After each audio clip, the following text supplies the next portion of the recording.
본문은 예수님께서 십자가를 앞에 두시고 기도하신 두 번째 기도가 나와 있습니다.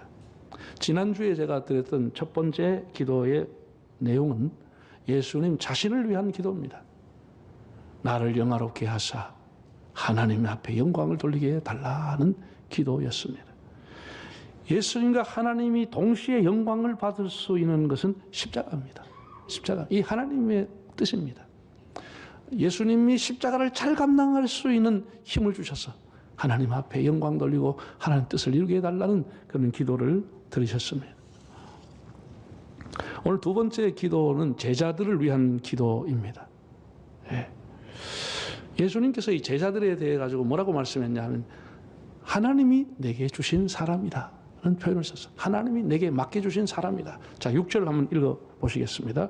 세상 중에서 내게 주신 사람들에게 내가 아버지의 이름을 나타내었나이다. 그들은 아버지의 것이었는데 내게 주셨으며 그들은 아버지의 말씀을 지키었나이다. 하나님이 이 세상 중에서 구별해서 내게 주신 사람이다. 하나님께서는 예수님에게 금은보화를 맡긴 게 아니고 생명을 맡겼습니다. 영혼을 구원하는 것을 맡겼다는 겁니다. 사람을 맡겼다는 겁니다. 여러분, 이 세상을 창조하시는 것은 사람을 위해서입니다. 사람을 위해서입니다. 하나님과 교제할 수 있는 사람, 그에게 영혼을 불어넣어 주시고 하나님과 함께 살아갈 수 있는 귀한 사람으로 하나님이 세워 사람을 위해서 이 모든 해와 달과 만물을 만들어 주신 것입니다. 그리고 그 사람에게 이 만물을 다스릴 수 있는 그런 맡기는 권한을 주었습니다.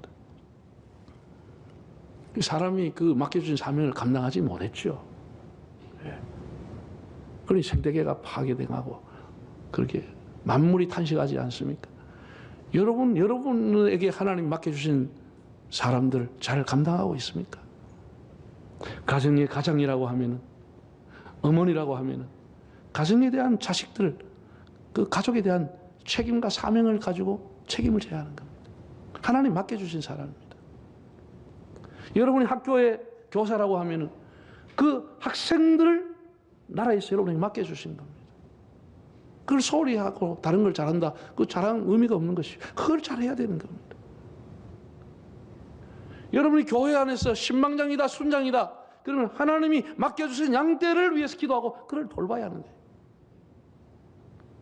목사다, 장로다. 양떼를 잘 섬기고 양떼를 위해서 기도하는 것이 그의 사명인 겁니다. 그걸 못하고 어떻게 목사, 장로가 사명을 감당했다고 하겠습니까? 양떼를 잘 먹이고 양떼를 잘 돌보고 양떼를 바르게 인도하는 것이 맡겨주신 그분의 뜻인 겁니다. 그게 사명인 겁니다. 제가 지난주에 우크라이나 피니시로 오신 선교사님을 만나고 전화했다고 그러잖아요. 그분들 하나같이 다 울면서 나한테 얘기해요. 전화했습니다. 그 이유가 뭐냐? 대사관에서 급히 철수하라고 하니까 안 나갈 수가 없어가지고 그냥 교회고 신학교고 그냥 두고 옷가지 몇 개 가지고 나왔다는 거예요. 언제 갈지 모르고 저렇게 침공해서 사람들하고 통화하면 다 지하에 방공호소에 3일 동안 먹지도 못하고 뭐 음식 다 떨어지고 저렇게 고통하고 절규하고 있는 자기 양떼들을 보면서 양떼를 버리고 도망왔다고 하는 이 죄책감 때문에 괴로워 못 살겠다는 거예요. 괴로워 못 살겠다. 차라리 거기서 그들과 같이 운명을 같이 했으면 좋았을 건데 대사관에서 철수하고 곧 들어올 수 있다. 나락은 나버려. 그걸 두고 나와서 양떼를 두고 나오는 것이 너무 가슴 아프다. 너무 가슴 아프다. 그리고 울면서 얘기하는 걸 들었습니다. 그게 책임을 맡은 사람의 자세라고 하는 거예요. 하나님이 내게 주신 사람들을 그 양떼를 위해 예수님이 지금 십자가를 지러 가시는 겁니다. 십자가를 지러. 그 양떼를 위해서 예수님이 3가지의 기도를 했습니다. 제자들을 위해 3가지 기도했어요. 여러 가지 기도가 나오는데 3가지.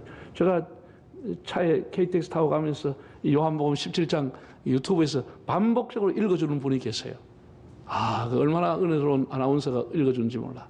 그걸 틀어놓고 예수님의 기도를 계속 들으면 저절로 눈물이 쫙 나는 거예요. 얼마나 간절하게 우리를 위해서 기도하고 우리는 얼마나 그 기도에 부응하지 못하고 살아가고 있는지를 너무나 죄송스럽고 고맙고 그러더라고요. 지금도 주님은 이렇게 중보의 기도를 하고 있으리라고 는 생각합니다. 예수님이 3가지 간절한 기도를 드렸습니다. 우리와 제자들을 위해서. 한번 따라하겠습니다. 하나님, 이들을 세상 악으로부터 보호해 주소서. 이들이 하나가 되게 하소서. 진리의 말씀으로 거룩하게 하소서. 이 3가지의 기도를 예수님이 드렸습니다. 제자들을 위한 기도, 지금도 하나님 우편에서 우리를 위한 기도가 이렇게 하고 예수님이 계신다고 생각합니다. 자, 그럼 먼저 11절 15절을 읽어보겠습니다. 나는 세상에 더 있지 아니하오나 그들은 세상에 있사옵고 나는 아버지께로 가옵나니 거룩하신 아버지여, 내게 주신 아버지의 이름으로 그들을 보존하사 우리와 같이 그들도 하나가 되게 하옵소서. 내가 비옵는 것은 그들을 세상에서 데려가기를 위함이 아니요 다만 악에 빠지지 않게 보존하시기를 위함이니이다. 악으로부터 보호해달라. 하나님, 세상의 악으로부터 나의 사람들, 나의 제자들을 보호해 주십시오 라는 기도를 드렸습니다. 주님이 가르쳐 주신 기도에도 이와 동일한 내용이 들어있습니다. 다만 악에서 구하옵소서. 악에서부터 구원해 달라는 기도입니다. 여러분, 우리가 가지고 있는 악이라고 하는 개념보다도 예수님은 악에 대해서 심각하게 생각하고 있는 겁니다. 왜? 악한 것이 그 사람을 사로잡을 때 악마의 조종을 받게 되는 것입니다. 사탄의 조종을 받게 되는 거기 때문에 악으로부터, 사탄으로부터 그를 지켜달라고 이렇게 간곡하게 기도하고 있는 것입니다. 악이 얼마나 무서운 것인지 예수님이 알고 있기 때문에, 악이 우리를 멸망의 길로 끌고 가기 때문에, 그 악 외에는 악마가, 사탄이 들어있기 때문에 악으로부터 나의 자녀들을 보호해달라, 이런 기도를 드리신 겁니다. 여러분, 지금 야욕과 탐욕을 가지고 러시아가 뭐 여러 가지 이유를 가지고 침략을 했습니다. 정말 뭐 유치원 학생들, 무기력을 따지면 대학생이 유치원 학생하고 싸우겠다고 한 겁니다. 그러니 우크라이나가 이길 수 있는 길이 없습니다. 무력을 가지고. 그리고 온 세계 눈물로 호소하고 있지 않습니까?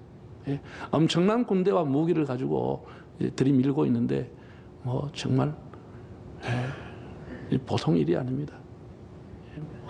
민가에 뭐 아파트에도 그냥 정밀 타격을 해버려가지고 폭파시켜버리고 그 원전이 있는 곳에 정밀 타격을 해버렸습니다. 그게 만약 오발탄이 났으면은 조금이라도 벗어나면 그 원전이 폭격받았으면 그거 어떻게 될 뻔했습니까? 여러분 기억하시겠지만 한 30년 전인가 그 구소련의 체르노빌에서 원전 방사능 유출 사고가 터져가 수많은 사람이 죽고 그 일대가 다 못 쓰는 땅이 되고 아이들이 나중에 태어났는데 기형아가 태어나고 난리가 안 났습니까? 한 10년 이상 난리가 안 났습니까? 못 쓰는 땅입니다. 그 체르노빌이라고 하는 원전이 터진 것도 현재의 지형을 보면 우크라이나에 속해 있는 땅입니다. 그때는 구소련 연방체제였지만 거기 원전이 6개나 있는 곳에 그냥 때려버렸습니다. 악이라는 게 이렇게 무서운 겁니다, 여러분. 자기의 목적을 위해서는 악이라고 하는 것은 모든 수단을 동원하는 겁니다. 그래서 전쟁을 막아야 되는 겁니다. 지금 우리 세상은 악이 날뛰고 있습니다. 온갖 거짓과 증오와 예수 믿는 사람에 대한 핍박과 가족을, 이웃을, 친구를 그냥 잔인하게 칼로 그냥 찔러 죽이고, 악이 지금 정말 소돔과 고모라 사람들 앞에 우리가 죄송할 정도로, 노아 시대의 사람들한테 우리가 미안할 정도로 그보다 훨씬 더 악한 악이 세상을 지배하고 있습니다.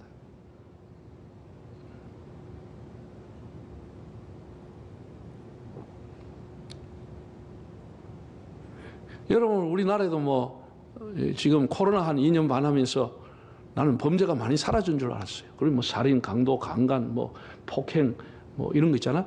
이런 것 많이 줄었습니다. 많이 줄었어요. 그런데 범죄 전체적인 통계로 보면 확실히 올라갔습니다. 왜 올라갔냐? 비대면 범죄가 올라가 버리니까. 이 범죄도 비대면 범죄가 있어. 참 머리가 얼마나 좋은지. 사람 안 만나고 하는 비대면, 보이스피싱, 인터넷 쇼핑몰, 택배 뭐 이런 거 비대면을 가지고 사람을 완전히 통장 다 긁어가 버리니까 다 사기를 치는 거예요. 참, 이 사람이 이 죄를 짓는 데는 얼마나 발이 빠르고 얼마나 머리가 좋은지 모르겠습니다. 사람들은 그런 얘기합니다. 악한 정권, 독재 정권, 뭐 예를 들어서 히틀러라든지 북한의 김일성 정권이라든지 저 푸틴의 그 러시아의 독재 정권이라든지 시리아의 정권, 이 악한 정권들은 왜 이렇게 길게 가고 오래 가느냐 이렇게 질문하는 사람들도 있습니다. 네. 제가 여러분 얘기해 드리겠습니다. 자, 성경 두 개를 시편하고 잠언을 한번 보겠습니다. 한번 볼까요? 시편 37편. 악을 행하는 자들 때문에 불평하지 말며 불의를 행하는 자들을 시기하지 말지어다. 그들은 풀과 같이 속히 배임을 당할 것이며 푸른 채소같이 쇠잔할 것이미로다. 여호와를 의뢰하고 선을 행하라. 땅에 머무는 또한 그의 성실 먹을 거리를 삼을지어다. 또 잠언. 너는 행악자로 말미암아 분을 품지 말며 악인의 형통함을 부러워하지 말라. 대저 행악자는 장래가 없겠고 악인의 등불은 꺼지리라. 그 결과는 뭐냐? 반드시 꺼진다는 거예요. 그 시간은 하나님이 갖고 계시는 것을. 우리가 볼 때 답답하고 괴롭지만 심판의 주, 역사의 주, 이 주권은 하나님이 갖고 있는 것이에요. 하나님은 분명히 여러 가지 말씀을 통해서 악인은 미래가 없고 악인의 등불은 반드시 꺼진다고 가르치고 있습니다. 그래서 우리는 살아가면서 악을 행하는 사람이 되지 않고 악으로 선을 이기고 선을 추구하고 여러분과 여러분의 자녀는 이 세상 악으로부터 보존하고 보호받을 수 있기를 바랍니다. 악으로부터 우리 이겨야 되는 것은 악으로부터. 두 번째 예수님의 기도는 저들로 하여금 하나님이 성부, 성자, 성령이 하나가 된 것처럼 우리가 하나 된 것처럼 저들도 하나 되게 해달라 기도했습니다. 11절, 21절, 22절 읽어볼까요? 나는 세상에 더 있지 아니하오나 그들은 세상에 있사옵고 나는 아버지께로 가옵나니 거룩하신 아버지여 내게 주신 아버지의 이름으로 그들을 보존하사 우리와 같이 그들도 하나가 되게 하옵소서. 또 아버지여 아버지께서 내 안에 내가 아버지 안에 있는 것 같이 그들도 다 하나가 되어 우리 안에 있게 하사 세상으로 아버지께서 나를 보내신 것을 믿게 하옵소서. 내게 주신 영광을 내가 그들에게 주어 사오니 이는 우리가 하나가 된 것 같이 그들도 하나가 되게 하려 함이니이다. 세상은 날이 갈수록 많이 분열하고 있습니다. 많은 이유로 다 나뉘어집니다. 인종이라는 이유로, 이념이라는 것으로, 빈부라는 것으로, 탐욕이라고 하는 것으로, 심지어 기독교까지도 다 분열하고 있습니다. 가슴 아픈 일. 우리 현대사회에 있어가지고 한 100년 전에 태어났습니까? 칼 마르크스라고 하는 사람. 영향이 있죠. 그는 철학자들은 세상을 여러 가지로 해석해 왔다. 그러나 중요한 것은 세상을 변화시키는 일이다. 철학자가 세상을 변화시키지는 못했다는 거예요. 자기는 세상을 변화시키는 사람, 혁명가의 길로 가겠다고 얘기한 거예요. 세상을 바꾸는 혁명을 하기로 작정한 거예요. 철학자를 포기하고. 이 사람은 독일에서 태어났지만 그 부모님들은 다 유대계입니다. 유대인이에요. 그 친할아버지는, 친조부는 매우 유명한 랍비였습니다. 유대 랍비였습니다. 마르크스는 어릴 때부터 아주 영리해가지고 이제 좋은 대학에 가서 공부하고 철학 서적을 탐독하고 그렇게 해서 여러 대학을 다니면서 공부하고 후에 이 사람이 쓴 것이 계급투쟁론, 공상당 선언, 자본론, 이게 다 공상당 이론의 기초가 되는 그런 책들을 써냈습니다. 그런 공상당 선언에서 만국의 노동자여 단결하라 그런 구호를 외쳤습니다. 지금도 그것은 공산주의에서 그대로 통하고 있습니다. 만국의 노동자여 결합하라, 단결하라. 이 사람의 이론이라고 하는 게 다 이분법입니다. 전부가 투쟁으로 갈라치게 하는 겁니다. 유산자와 무산자를, 자본가와 노동자를, 가진 자와 못 가진 자를, 배운 자와 못 배운 자를, 부르주아와 프롤레타리아라고 하는 계급을 다 두 개가 계속해서 계급 투쟁을 하게 한 겁니다. 극심한 계급 투쟁을 통해서 노동자의 세상을 만들어야 된다고 생각한 사람입니다. 그럼 여러분, 극심한 투쟁을 통해서 공산주의가 들어섰으면 그 사람이 정말로 평등한 사회를 만들었습니까? 극소수의 특권층과 독재층을 만들어가지고 그들이 만의 세상이 되고 만 것이에요. 우리나라는 그래서 제가 늘 말씀드리지만 보수니 또 진보니 해가지고 우리 교인들이 거기 앞장서 다투고 하면 안 된다고 저는 생각합니다.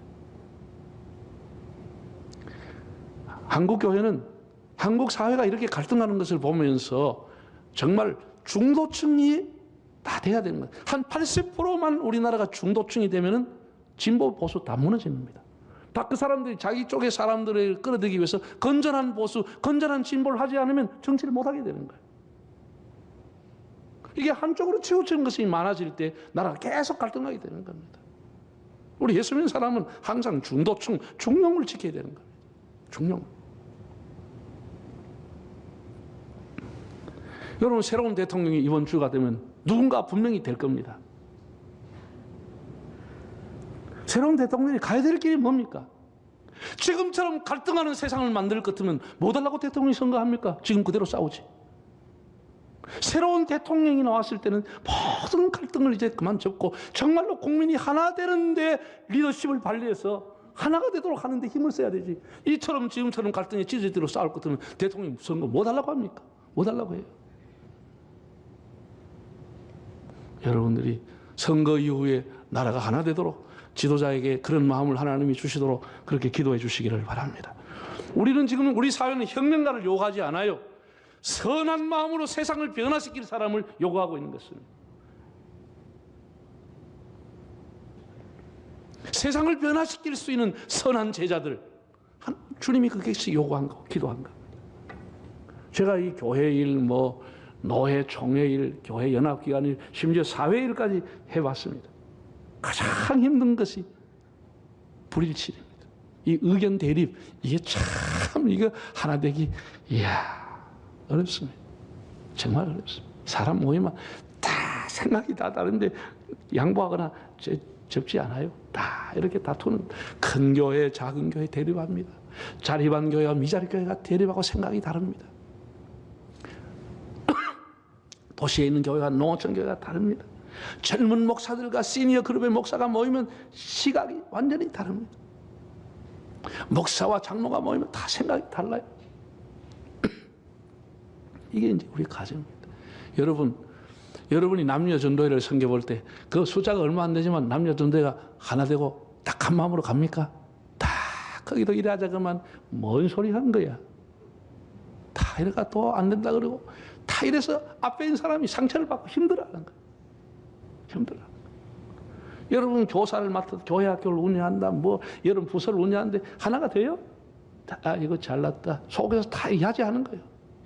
이래서 아무도 안 하려고 그런 거예요. 총 맞으려고. 상처받을까 봐.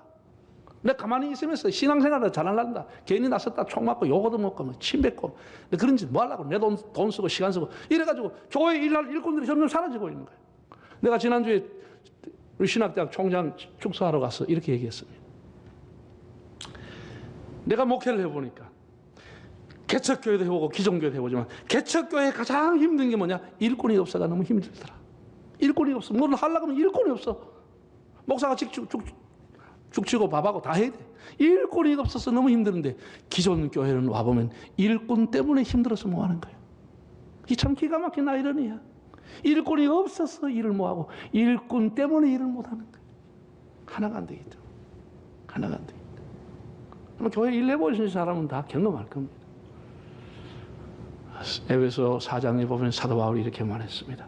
평안에 매는 줄로 성령이 하나 되게 하신 것을 힘써 지키라. 이거는 힘을 써야 하나가 된다. 힘을 써야 된다. 평안에 매는 줄로 성령이 하나 되게 하신 것을 힘써 지키기를 바랍니다. 지도자가 있으면 좀 하시도록 세워드리고 또 도와드리고 이렇게 해야 되는 거 아니겠어요? 물론 그렇다고 해서 우리가 독재국가의 특징이 뭐냐? 이단의 특징이라고 하는 것은 획일합니다. 다른 소리 일체 허락하지 않습니다. 다 잘라버립니다. 다 죽여버립니다. 획일화 이것은 굉장히 위험한 것입니다. 이걸 우리가 조심해야 돼요. 교회는 다양성 속의 조화를 이루어가는 것이 교회가 가는 방향입니다. 다양한 은사와 다양한 사람을 조화를 시켜 나가는 것이 지도자 할 일이고 교회가 가야 할 방향인 겁니다. Unity of Diversity, 다양성 속에서 일치라고 하는 겁니다. 이게 참 쉽지 않은 겁니다.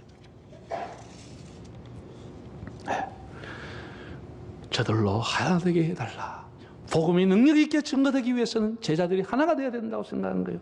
베드로의 생각과 야고보와 요한의 생각이 믿음 안에서 하나가 되어야 된다고 하는 게 주님의 기도였습니다. 마지막 세 번째 기도입니다. 진리로 거룩하게 하옵소서. 17절 한번 읽어보실까요? 그들을 진리로 거룩하게 하옵소서. 아버지의 말씀은 진리니이다. 참, 예수님이 우리를 거룩하게 해달라고 기도하고 있습니다. 지금도 기도하고 있는데 우리는 거룩하게 살고 있습니까? 날마다 죄짓고 살아가고 날마다 부정적으로 살아가고 부정하고 살아가는데 거룩하고 거리가 멀게 살아가고 있음에도 불구하고 우리의 존재 정체성은 거룩이라고 하는 거예요. 왜? 예수님께 속한 사람은 거룩한 존재라고 하는 것이죠. 거룩한 존재, 구별된 존재라고 하는 거예요. 우리가 거룩하게 살도록 힘을 써야 되는 거예요. 우리가 맹약한다, 우리가 뭐 의지를 가지고 있다, 안 됩니다. 다 무너집니다. 그래서 예수님이 뭐라고 말씀했냐? 진리의 말씀으로 거룩하라고 하는 기준을 준 것입니다. 하나님의 말씀이 우리 마음에 담고 그 말씀을 내 마음에 새기고 말씀의 허리띠를 묶고 살아가면 그 사람이 거룩하게 살아갈 수 있다는 것이죠. 성경이 우리를 거룩하게 하는 것이 말씀을 따라 살아가는 것이죠. 네? 악한 세상에서 우리가 참 거룩하게 살기 어려운 거예요. 네. 여러분, 이 참 유대인들이 2000년 동안 나라 잃어버린 파란만장한 그런 나라를 잃고 흩어져 온 세계에 흩어져 있는 유대인들이 다시 나라를 건국하고 영향력 있게 사는 힘이 뭔지 아세요? 그게 거룩을 지켰기 때문입니다. 거룩을. 그들이 남보기는 우습게 보여도 다 그 먹는 것부터 거룩하게 살려고 먹는 것부터. 그래서 성경에 말한 정한 것과 부정한 걸 다 구별해가 얼마나 불편하지만 버터를 먹고 씻는 그 설거지통, 우유를 먹고 씻는 설거지통, 그 다음에 무슨 고기를 삶아 먹고는 통 다 칸칸 만들어 가지고 불편하지만 그 씻는 그릇을 다 구별해 가지고 염소와 그 염소 새끼를 한 곳에 삶지 말라는 그 기절 때문에 전부가 잘못하면 섞일 수 있다는 것 때문에 전부 구별해 가지고 설거지를 하고, 그 주일날 그래도 불을 켜는 게 그게 무슨 일이겠습니까? 그거 안 하려고 금요일날 저녁 때면 전부 엘리베이터 20층 전부 다 눌러놔 버렸어. 타이머를 개발해가 시간 되면 다 불이 와서 저절로 밥이 되게 하는 것이, 누르면 이게 일한다는 거예요. 세상에 이런 생각을 가지고 2000년을 살아왔다니까. 2000년을 살아왔다. 하나님께서 거룩을 지키려고 그렇게 힘을 쓰니까, 우리가 보기엔 우스운 것들도 그렇게 문자적으로 지키려고 힘을 쓰니까 하나님이 그 백성을 다시 붙잡아 주시는 겁니다. 네? 여러분, 우리 신학계에 우리 지금 가지고 있는 신앙의 교리를 뼈대를 이루었던 사람들이 예수님 이후에 사도 바울이 신학의 첫 이렇게 여러 가지 뼈대를 만들었습니다. 교회론, 기독론 전부가 만든 겁니다. 바울이 에베소, 빌립보, 골로새 그런 거 보면 다 교회론, 기독론이, 그리스도론이 나와 있습니다. 바울 이후에 누가 이것을 작업했냐? 아우구스티누스, 우리로 말하면 어거스틴이라는 분이 이걸 작업을 한 거예요. 그 어거스틴의 영향은 엄청난 겁니다. 예수님의 말씀, 사도 바울의 말씀을 중심으로 신학교 뼈대를 만든 것이 아우구스티누스입니다. 그 이후에 마틴 루터와 칼빈이 나와서 다시 지금 우리의 교리를 완성한 사람들. 그러니까 아우구스티누스의 역할이 굉장히 중요한 역할을 했습니다.